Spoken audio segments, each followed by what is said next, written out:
bafowethu ningixolele ngokuthi ngiphinde ivesi ingoba ngeke ngisashumela sengizokhuluma nje kuphela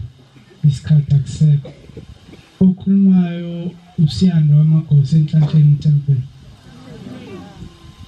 into esizele la yinye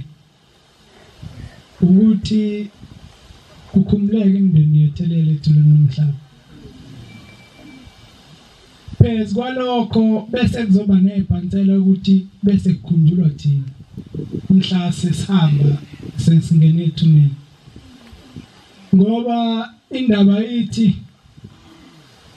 uma sesisuka la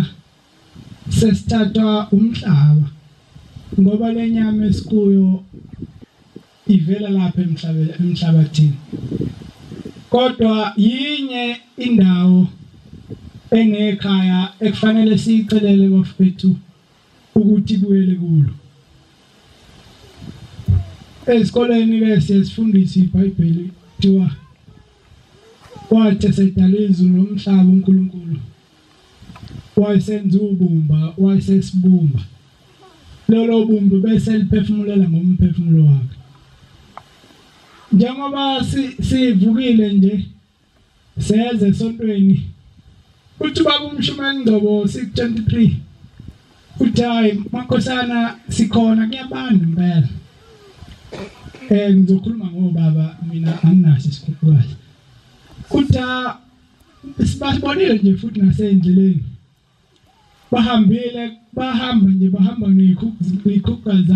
bayiphathela ama-umbrella banama-umbrella abanye bahamba ngazo ngemoto kodwa thina ngoba senza isifungo nonyazi ukuthi ngosuku lwa-23 usuku lwesabatha kufanele sibe sesontweni uthi sizocelela indaba eyodwa yomphefumulo bafowethu ukuthi mhla inyama isibuyele endaweni yayo emhlabathini la yabunjwa khona bese kuthi umphefumulo wethu ubuyele kuNkulunkulu angazibheki izono zethu